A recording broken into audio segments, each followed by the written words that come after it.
Magandang oras mga kababayan, mga ka-Golden Boy. Ang ating topic ngayon ay tungkol sa 20 F-16. 20 ka-unit ng F-16 brand new all the way from America.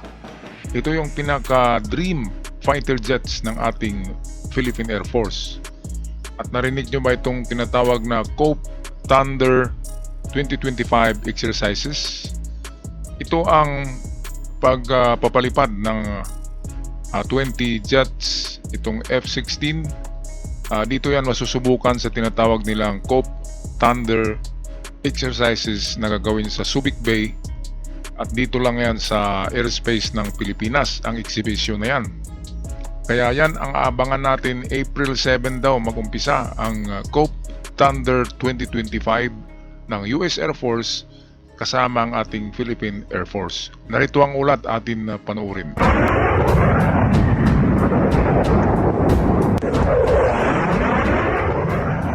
China is panicking, and for good reason. 20 American F-16 fighter jets have just touched down in the Philippines, sending shockwaves through the Asia-Pacific region.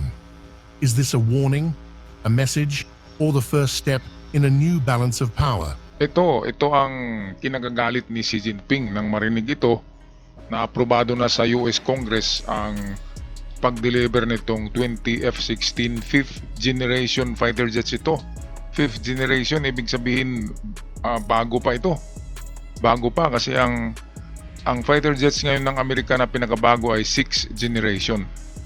Kaya itong 5th generation ay ang galing-galing nito ng mga jet fighters. Ito yung may mga may mga records na ginawang pambubomba at dogfights. F-16 ay formidable, kinakatakutan yan ng mga kalaban ng Amerika. Kompleto rin yan, upgraded, and most of all ay brand new. Na ibibenta daw yan sa Pilipinas, $5.5 billion ang 20 ka-units ng F-16. Kaya ang China ay nakaihi. Si Jinping basa yung kanyang pantalon nang marinig ito.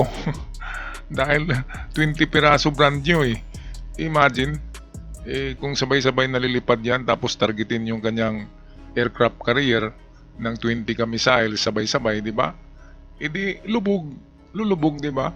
Kaya sino bang hindi matakot yan? Xi Jinping ay, ayon sa kanyang spokesperson ay ang Pilipinas daw at Amerika ay nag-umpisa na ng itong hindi magandang ginagawa sa Indo-Pacific. Mukhang mali yata kasi nakarating ang China hanggang Australia eh. 'Di ba narinig niyo yung gumagawa sila doon ng exercises mismo sa harapan ng Australia, ang layo-layo ng Australia sa China. Nasa likuran niya ng Pilipinas. Tapos nakarating sila doon tatlong barkong pandigma at nagpaputok sila doon, mayroong exercise nila, drill. Kaya nga pati Australia binubuli nitong China eh. Wala talagang walang respeto sa economic zone, sa teritoryo at sa soberenya ng bansa.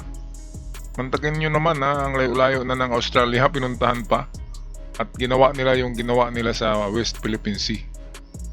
Grabe, walang takot talaga itong mga insik na ito. Sumubra na. Kaya dapat aksyonan ito para matapos na, di ba mga kababayan? Okay, balik tayo sa balita. Buckle up, because what's happening right now could redefine the military landscape of the South China Sea forever. China has warned the Philippines against purchasing F-16 fighter jets from the US, saying that the deal was threatening regional peace. The Chinese reaction came after the US approved the possible sale of jets in a $5.58 billion. It's official. 20 F-16 Fighting Falcons from the United States Air Force have arrived at a Philippine air base in a move that's anything but routine. This is no drill. This is no exercise. This is strategic military posturing at its most precise and calculated level. Ito ang sabi ng ating gobyerno ay bumili tayo nito dahil hindi para gamitin sa China o sa anumang bansa, kundi modernization lamang ng ating Air Force or Philippine Air Force. Totoo naman yan. Hindi naman tayo bumili niyan para makipag-gira tayo, di ba? Pero sabihin na natin ng totoo, dahil sa China, bumili tayo niyan para sa depensa. Depensa ng airspace ng Pilipinas. Ang dami-daming jet fighters ng China, hindi tayo uubra kung tayong atake doon. So sinasabi nga ng mga eksperto sa gira na ang Pilipinas ay gumagamit ng asymmetrical warfare. Ibig sabihin yung parang hindi pa narinig na mga 'di ba? Asymmetrical warfare kasama yata diyan ang yung pagkulam. Yung mga taga-Sikihor, 'di ba, maraming mangkukulam daw doon. Yan ay asymmetrical warfare, yung pagkulam. Ayan. Kaya bududalas lang ang katapat ng Inchik eh. Yang si Xi Jinping, dapat gawan niya ng bududal at tusok-tusukin ng karayom, di ba? Para magkabutas-butas yung niyan, ang bayag niyan, di ba? Targetin yung bayag niya.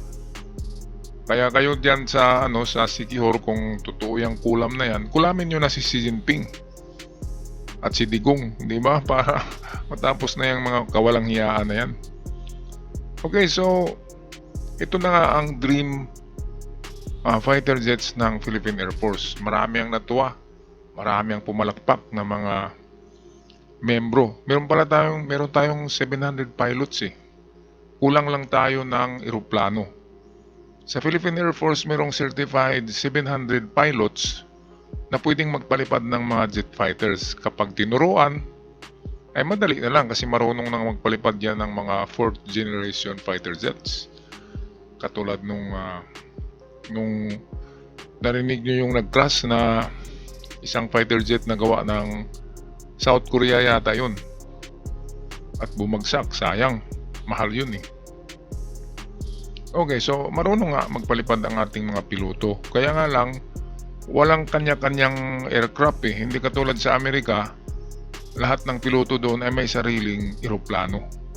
Yan ang totoo. Kaya kung napanood nyo yung Top Gun na movie, yung mga eroplano nila ay sa kanila talaga yun, nakapangalan sa kanila. Ang sa atin kasi kulang talaga tayo. Imagine, 700 ka pilots. Ang ating eroplano ay nasa lang eh. Hindi pa kasama tong bago ngayon. Nasa 12 lang yata ka fighter jets. Plus nadagdagan ngayon ng bago ay nasa 30 na, 30 mahigit. So pwede na rin yan. Kapag atakihin tayo dito ng mga barko ng China sa WPS, pwede na rin yan. At least, pero nandiyan naman ang Amerika. Hindi pwedeng makalusob ang China dito ng mabilis dahil ang aircraft carrier ng Indo-Pacific ay diyan yan maka-standby sa WPS kung sakaling magkagyera. Okay, balik tayo sa ating balita. The jets landed amid escalating tensions in the South China Sea, where Chinese maritime militia vessels continue to harass Philippine fishing boats and military patrols. The F-16 Fighting Falcon is no ordinary jet. It's fast, lethal, and battle-tested, capable of speeds over Mach 2 and equipped with precision-guided munitions. These fighters are built for dominance. They can dogfight. They can strike ground targets. They can enforce airspace. In the skies over the Philippines, they serve as a clear message. The U.S. is here, and it's ready. And they're not here for a vacation. The U.S. Air Force isn't just deploying jets. It's also sending a message to Beijing. Back off. Ayan, so back off Beijing, back off Xi Jinping. Ang mensahe ng Amerika ay hindi raw narito sa Pilipinas para magbakasyon. Narito sa Pilipinas yan para harapin yung pangharas ng China. Hindi lang, sabi ko kanina, hindi lang Pilipinas hinaharas ng China, pati na ang Australia. Mantakin yun, nagpasabog ng mga kanyon doon ng kanilang barko. Tapos yung dumaan na private jet plane ay sinabihan na huwag kayong lumapit dito mga fighter jets ng Australia dahil magpaputok kami. O diba? Kung ako ang presidente ng Australia, sampulan ko yun eh. Palubugin ko yung kung ako ang presidente para matapos na ang pangharas ng Inchik. O tingnan, diba? Kung lulubog yung mga barko na yun, titirahin yun ng New Zealand at Australia kasi magkatabi lang yung New Zealand at Australia. Bigyan ng sampol para hindi na uulit pa. Kasi ang layo-layo ng China eh. Ano pang business nila dyan? Diba? Isa sunod, pupunta na yan ng NATO. NATO na naman ang pasiklaban yan. Kaya kung ako ang taga-NATO o taga-Australia dyan, ay palubugin ko talaga yung mga barko na yan. 3 lang naman yun.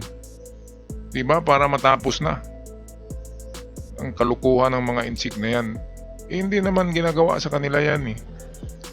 Mantakin nyo kung Australia ang pupunta sa harapan ng China, hindi magpapasabog ng mga kanyon, di ba? Ng kanilang barko. Hindi ba magagalit si Xi Jinping? Grabe naman. Kaya nga ang Australia ngayon ay bumibili na rin ng Australia ngayon ng mga bagong barko, bagong jet fighters, at parang sa Pilipinas ay pinapalakas din nila ang kanilang armed forces. Okay, balik tayo sa ating balita tungkol dito sa 20 F-16 Fighting Falcons ng Pilipinas. Where the Philippines is set to receive 20 F-16 fighter jets from the US in a deal designed to boost Manila's capability to counter China's expansionism in the region. The US State Department approved the possible sale of 20 F-16 jets. After the approval of the US Congress, the 5th-generation fighter jets will be added to Manila's defense arsenal. Now, the deal has obviously irked China. Beijing reacted to the deal by accusing the US and the Philippines of threatening regional peace. Ayan, threatening regional peace. Walang hiya talaga yung insik na yan. Sila nga yung nag-umpisa ng kaguluhan eh. Di ba? Tayo ba naman ay nag-threat ng regional peace? Bumili nga tayo niyan dahil ginugulo tayo, binubuli. Di ba mga kababayan? Kaya itong isip pala ng mga insik ay pareho talaga sa mga DDS, no? Pareha kay Harry Roque. Pareho diyan sa mga DDS vlogger kay Maharlika, di ba? Kay Buljakira. Iba ang kanilang pag-iisip eh. Sila yung nambubuli, tapos sasabihin na ang Pilipinas ang nagbigay ng regional threat. Ibig sabihin yung parang panganib. Bakit panganib? Kukunti lang naman ang barko natin, kukunti lang ang eroplano natin. Bakit panganib? Yung sa China ang panganib dahil napakaraming ballistic missiles, napakaraming eroplano, barko, sundalo, sila yung threat, hindi tayo. Tayo ay nagdepensa lang sa ating teritoryo. Naghihintay lang tayo sa teritoryo natin. Kapag atakihin natin, kapag atakihin tayo nila, ang insik atake na sa Pilipinas, of course, harap muna tayo sandali, di ba? Paputok and din takbo na tayo. Ganyan naman ang tinatawag na asymmetrical warfare ng Pinoy. Takbo sa bundok at pagdating sa bundok gagawa ng mga patibong na kawayan na yung parang mga bitag. Andin na matutusok yung mga umakyat na insik, matutuhok ng mga kawayan na matulis. Yun ang sinasabing asymmetrical warfare. Doon na sila matatalo dahil hindi nila alam yan. Ang alam nila ay gera lang eh, pero hindi nila alam yung nambibitag ng mga baboy damo, ng mga unggoy, ganyan yung mga asymmetrical warfare na guerrilla warfare na tinatawag. Kaya pag nasa bundok ng labanan, talo na tong mga insik.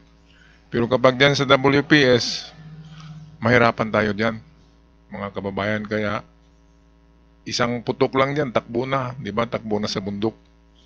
Okay, tapusin natin tong video. Ito, courtesy ito ng PTV4, atin pakinggan. Na para sa AFP modernization, ang balak na pagbili ng Pilipinas ng F-16 fighter jets mula sa Estados Unidos. Mga piloto ng Philippine Air Force nagkaroon naman ng pagkakataon na magkaroon ng personal na karanasan sa naturang fighter jets sa pamamagitan ng nagpapatuloy na Cope Thunder Exercises 2025.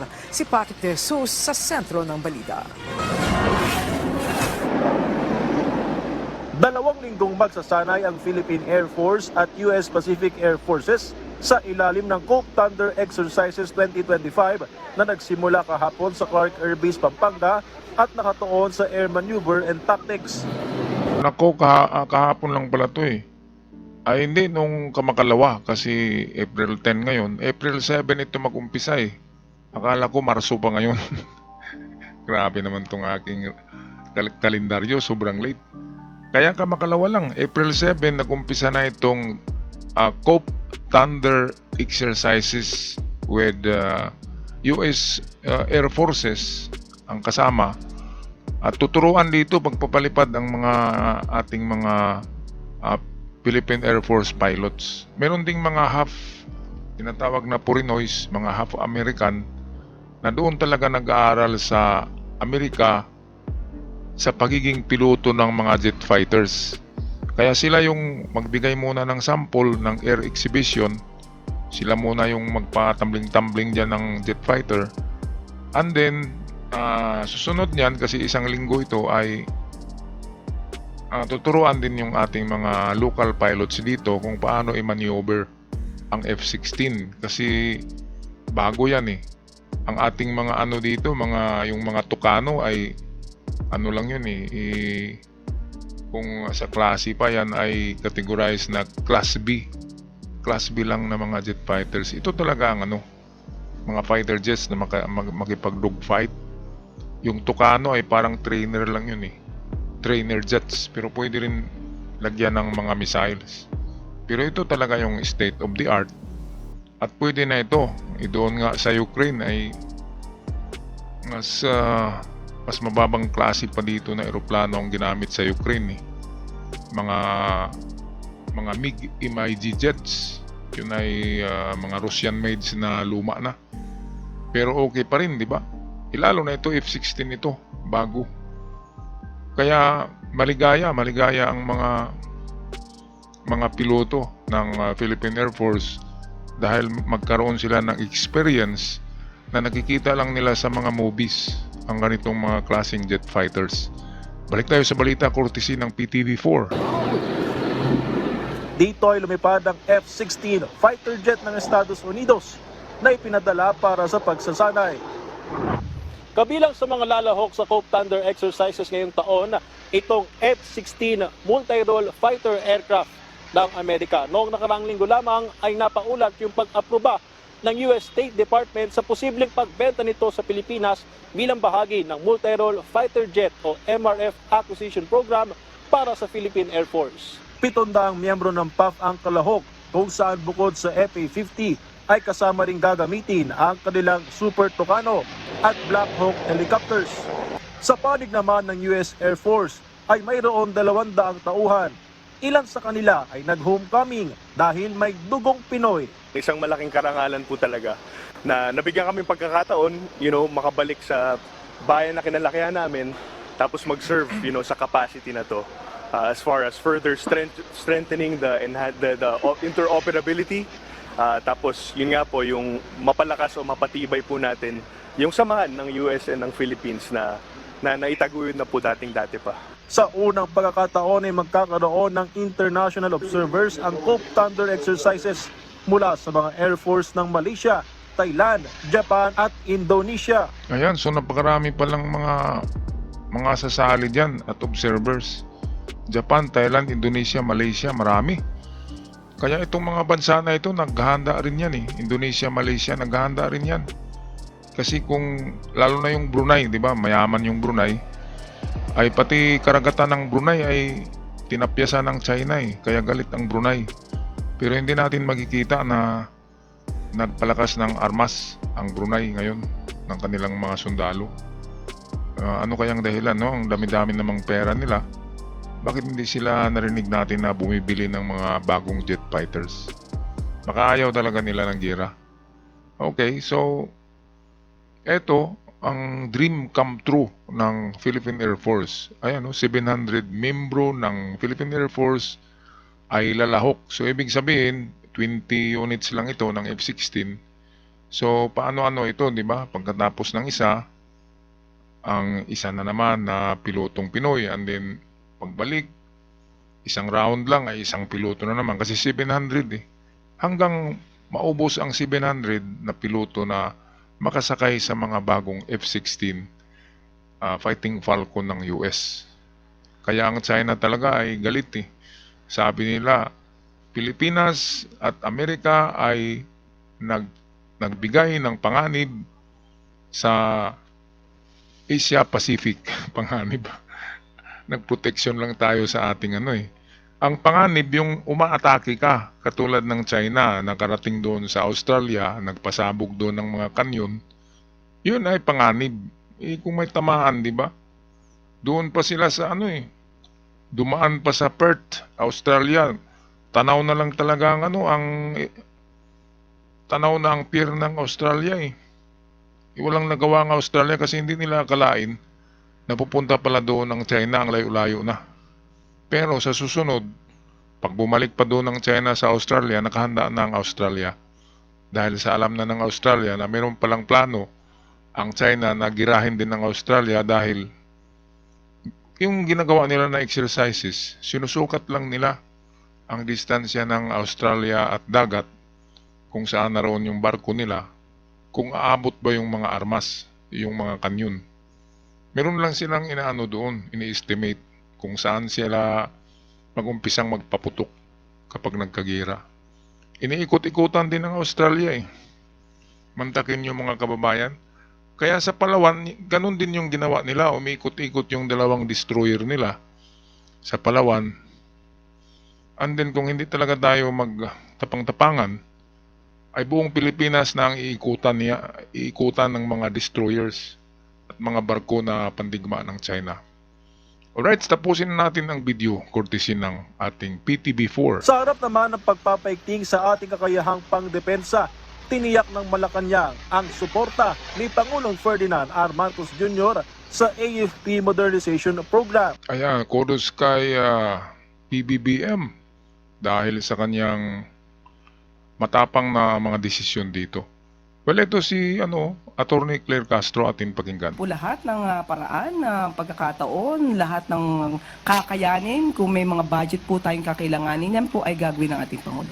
Muli ring iginiit ng pamahalaan na ang mga hakbang na ito ay hindi laban sa partikular na bansa, kundi bahagi lamang ng pagpapabuti ng ating depensa. Totoo ito mga kababayan. Tayo'y bumili niyan para lamang sa ating depensa, sa ating bansa.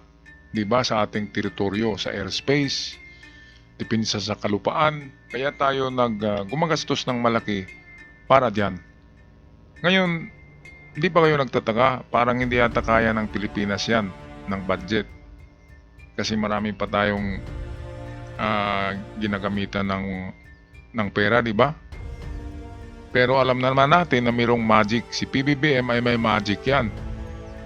Hint ng kanyang magic, hint, mga clue, ay yung bakit nag-invest ang Swiss Bank ng 3 trillion